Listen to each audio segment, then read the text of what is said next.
കലോത്സവ വേദിക്ക് സമീപമുള്ള SNHSSന്റെ NSS യൂണിറ്റിന്റെ ഒരു കടയ്ക്ക് മുമ്പിലാണ് ഞാൻ നിൽക്കുന്നത്. ഇമ്മിണി നല്ല രുചി എന്ന് പേരിട്ടിരിക്കുന്ന ഈ ഒരു കട സാധാ ഒരു കട, ഒരു ഷീറ്റൊക്കെ ഇട്ട് പഴുതയൊക്കെ മറിച്ച് കെട്ടിയിരിക്കുന്ന ഒരു കടയാണ്. പക്ഷേ കടയൊക്കെ ഇങ്ങനെയാണെങ്കിലും ഇതിന്റെ പിന്നിലെ ഒരു നന്മ എന്നുള്ളൊരു ഉദ്ദേശം വളരെ വലുതാണ്. സഹപാഠിക്ക് ഒരു കൂടൊരുക്കുക എന്നൊരു ലക്ഷ്യത്തോടെയാണ് NSS ഈ ഒരു സംരംഭത്തിന് തുടക്കം കുറിച്ചിരിക്കുന്നത്. അപ്പൊ NSSന്റെ പ്രോഗ്രാം ഓഫീസർ നമ്മളോടൊപ്പം ചേരുകയാണ്. കഞ്ഞിക്കുഴി ശ്രീനാരായണ ഹയർ സെക്കൻഡറി സ്കൂളിലെ NSSലെ കുട്ടികൾ ഒരുക്കിയിരിക്കുന്ന ഒരു കടയാണ് ഇമ്മിണി നല്ല രുചി. ഈ പേര് തന്നെ പിള്ളേർ നിർദ്ദേശിച്ചാണ്. ഇതിന്റെ ഉദ്ദേശം എന്ന് പറഞ്ഞു കഴിഞ്ഞാൽ, നമ്മുടെ സ്കൂളിൽ പഠിക്കുന്ന രണ്ട് വ്യക്തികൾ, ഒരു വീട്ടിൽ നിന്ന് ആണിക്കും പെങ്ങളിനും കിടക്കാനായിട്ട് നല്ലൊരു വീടില്ല. അപ്പൊ അതിന്റെ ഒരു ശോചനീയാവസ്ഥ ഞങ്ങൾക്ക് നേരിട്ട് ബോധ്യപ്പെട്ടുന്നുണ്ട്.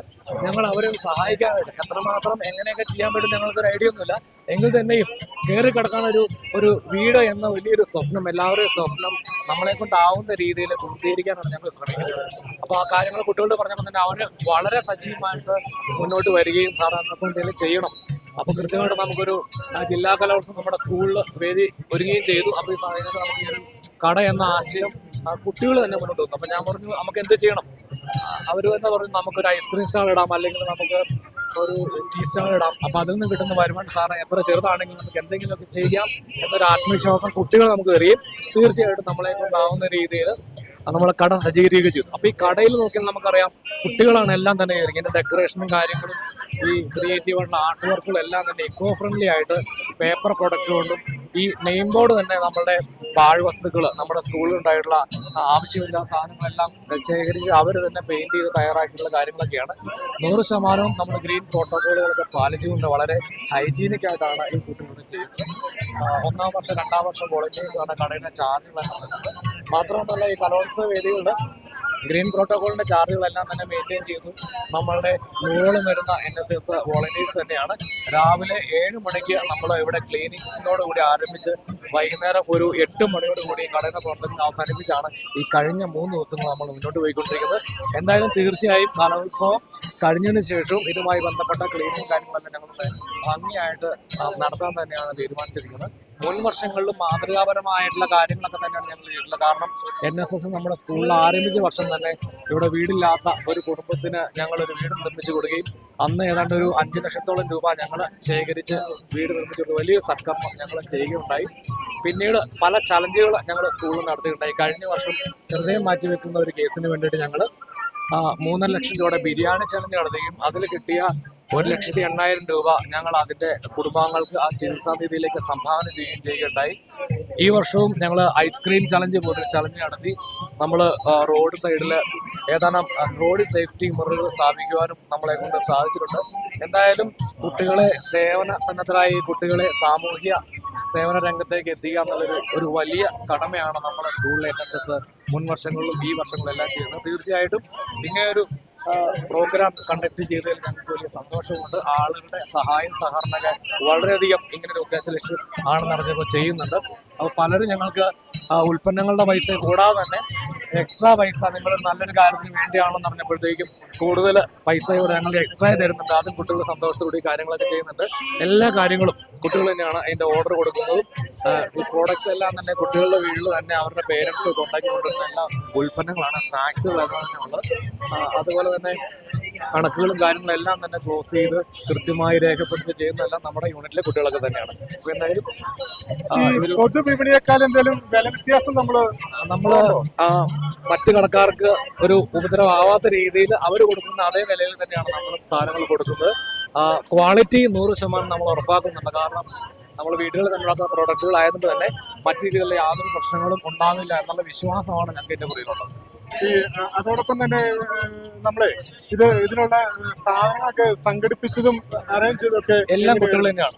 അപ്പോൾ ഒരു പ്രോഗ്രാം ഓഫീസർ എന്ന് പറയില്ല, വേണ്ട നിർദ്ദേശങ്ങൾ സമയാസമയത്ത് ഞാൻ കൊടുക്കുന്നുണ്ട്. കുട്ടികൾ തന്നെ മുന്നോട്ട് വന്ന് എന്തൊക്കെയാണ് ചെയ്യേണ്ടത് കാര്യങ്ങളെല്ലാം ആദ്യത്തെ ഒരു ദിവസത്തെ ഒരു ഡേയിലേക്ക് ശേഷം എല്ലാ കാര്യങ്ങളും ഓളിനോടെ കുട്ടികൾ തന്നെയാണ്. ആസ് എ പ്രോഗ്രാം ഓഫീസർ ഞാൻ അവിടെ ഫ്രീ ആയിട്ട് എല്ലാം വോളണ്ടിയർ നിൽക്കുന്നത് മാത്രമേ ഉള്ളൂ. എനിക്കതിൽ വലിയ സന്തോഷമുണ്ട്. കാരണം ഒരു പ്രോഗ്രാം ഓഫീസറിന്റെ എല്ലാ ഉത്തരവാദിത്തങ്ങളും ഓരോ വോളണ്ടിയറോട് ചെയ്യുന്നുണ്ട്. അതിൽ വലിയ സന്തോഷമുണ്ട്. നമ്മൾ തുടങ്ങിയിട്ട് ഇന്നിപ്പോ 3ാമത്തെ ദിവസത്തിലേക്ക് എത്തിയിരിക്കുകയാണ്. തീർച്ചയായും എങ്ങനെയാണ് നമ്മുടെ വേദിയിൽ എത്തുന്നവരുടെ, കലോത്സവ വേദിയിലേക്ക് എത്തുന്നവരുടെ ഒരു പ്രതികരണം നമ്മുടെ സ്റ്റാലിനോട്? കാലാവസ്ഥ പലപ്പോഴും പ്രതികൂലമാവുന്ന അതിന്റെ ഒരു ബുദ്ധിമുട്ട് നമുക്ക് ഐസ്ക്രീമിന്റെ കാര്യങ്ങളുണ്ടെങ്കിലും ഈ കാര്യങ്ങൾ അറിഞ്ഞു കണ്ട്, കാരണം നിങ്ങൾക്ക് നോക്കി അറിയാം എല്ലാ കുട്ടികളും തന്നെ യൂണിഫോമിലാണ്, പല വേദികളിൽ എത്തിക്കുവാനും അതുപോലെ തന്നെ അവർ ഇവിടെ കടന്നു വരുന്ന ഒരാൾക്ക് ഒരു ബുദ്ധിമുട്ടും ഉണ്ടാകാത്ത രീതിയിലാണ് എൻ്റെ എല്ലാ വോളണ്ടിയേഴ്സും അവരെ സഹായിക്കാണ്ട് നിലകൊള്ളുന്നത്. അപ്പോൾ ഇവരെ കുറിച്ച് കൂടുതൽ അറിയുമ്പോൾ ഇങ്ങനെ ഒരു കടയെക്കുറിച്ച് കുട്ടികൾ തന്നെ കൊടുക്കുന്ന ഒരു മൗത്ത് പബ്ലിസിറ്റി വളരെ വലുതാണ്. അവരുടെ നമ്മുടെ കടയുടെ ഉദ്ദേശ ലക്ഷ്യങ്ങളെല്ലാം കുട്ടികൾ തന്നെ വിവരിച്ചു കൊടുക്കുന്നത്. വളരെ മാതൃകാപരമായ ഒരു നിലപാടാണ് ഇടുക്കി ജില്ലയിലെ ഏറ്റവും മനോഹരമായി പോകുന്ന ഒരു NSS യൂണിറ്റ് എന്ന നിലയിൽ നമ്മുടെ കുട്ടികൾക്ക് അവരോട് പങ്കുവെക്കാനുള്ളത്. ഈ നമ്മള് ഇതുമായിട്ട് ബന്ധപ്പെട്ട് ഇങ്ങനെ ഒരു ആശയം മുന്നോട്ട് വെച്ച് കഴിഞ്ഞപ്പോൾ എല്ലായിടത്തും നമുക്കൊരു മാനേജ്മെന്റ് തീർച്ചയായും ഞാൻ ഈ പ്രപ്പോസൽ ആദ്യമേ സ്കൂൾ മാനേജറിന് മുമ്പിലും അതുപോലെ നമ്മുടെ അധ്യാപകരും പ്രിൻസിപ്പൽ ഉൾപ്പെടെയുള്ള അധ്യാപകരും പറഞ്ഞപ്പോൾ 100% സപ്പോർട്ടോടുകൂടിയാണ് അവർ എന്നോട് നിന്നത്. ഇപ്പോഴും കുട്ടികൾ ഒരു സമയം കഴിഞ്ഞാൽ വീട്ടിലേക്ക് പോകുന്നവരാണ്. അതിനുശേഷം ഇതിന്റെ കാര്യങ്ങൾ ഓളിനോളൊക്കെ ചെയ്യുന്ന എല്ലാം ഇവിടുത്തെ അധ്യാപകരാണ്. എൻ്റെ കൂടെ പ്രിൻസിപ്പൽ രാജി ജോസഫ് സാറുണ്ട്, അതുപോലെ NSSന്റെ അസിസ്റ്റന്റ് പ്രോഗ്രാം ഓഫീസർ ശ്രീല ടീച്ചറുണ്ട്, മറ്റ് അധ്യാപകരുണ്ട്. എല്ലാവരും തന്നെ വളരെ സജീവമായിട്ട് ആക്റ്റീവായിട്ട് ഇതിനകത്ത് പങ്കെടുക്കുന്നവരാണ്. ഈ കലോത്സവം സമാപിക്കുമ്പോഴത്തേക്ക് നമുക്ക് ഇതിൽ നിന്നുള്ളൊരു വരുമാനത്തിന്റെ ഒരു ലാഭം കൊണ്ട് നമുക്കൊരു സഹപാഠിക്ക് ഒരു കൂടെ ഒരുക്കാൻ അതിനുള്ളൊരു ഫണ്ട് നമുക്ക് ലഭിക്കും. അതിന് നമ്മളെ ഡിപ്പെൻസ് കച്ചവടം എങ്ങനെയാണെന്നുള്ളത് നമുക്ക് അറിയത്തില്ല. എന്നാലും കാലാവസ്ഥ അനുകൂലമാണെങ്കിൽ ഇതിൽ നിന്ന് കിട്ടുന്ന ലാഭം 1 രൂപ പോലും നമ്മൾ മറ്റൊരു കാര്യങ്ങൾക്ക് മാറ്റിവെക്കാതെ മുൻ വർഷങ്ങൾ ചെയ്തുപോലെ അത് എത്ര രൂപയാണെങ്കിലും ഞങ്ങൾ ആ ഒരു വ്യക്തിക്ക് അവരുടെ വീടിന് വേണ്ടി ഞങ്ങൾ ചെലവഴിക്കാൻ തന്നെയാണ് ഞങ്ങളുടെ തീരുമാനം. ഓക്കെ, NSSന്റെ ഈ ഒരു യൂണിറ്റ്, ഈ ഒരു ഷോപ്പ് വിജയകരമായി നമ്മുടെ കലോത്സവ വേദിയിലേക്ക് സമീപമായിട്ട് പ്രവർത്തിച്ചു വരുവാണ്. കൂട്ടുകാരന് ഒരു കൂടൊരുക്കുക എന്ന ലക്ഷ്യത്തോടെയാണ് ഈ ഒരു സ്റ്റാള് ഇവിടെ പ്രവർത്തിച്ചു വരുന്നത്. ആ കൂട്ടുകാരന് ആ ഒരു തണലൊരുക്കാൻ ഈ NSSന് ഈ ഒരു സ്റ്റാള് കൊണ്ട് സാധിക്കട്ടെ. ഇതിൽ കൂടുതൽ നന്മകൾ ഇനിയും ഈ NSS യൂണിറ്റിന് പ്രവർത്തിക്കുവാനും ചെയ്യുവാനും സാധിക്കട്ടെ. ആ ഒരു തണൽ, ആ ഒരു വീട് ഈ ഒരു കലോത്സവത്തിന് കഴിയുമ്പോഴത്തേക്കും ഒരുക്കുവാനായിട്ട് ഈ NS അധികൃതർക്ക് സാധിക്കട്ടെ.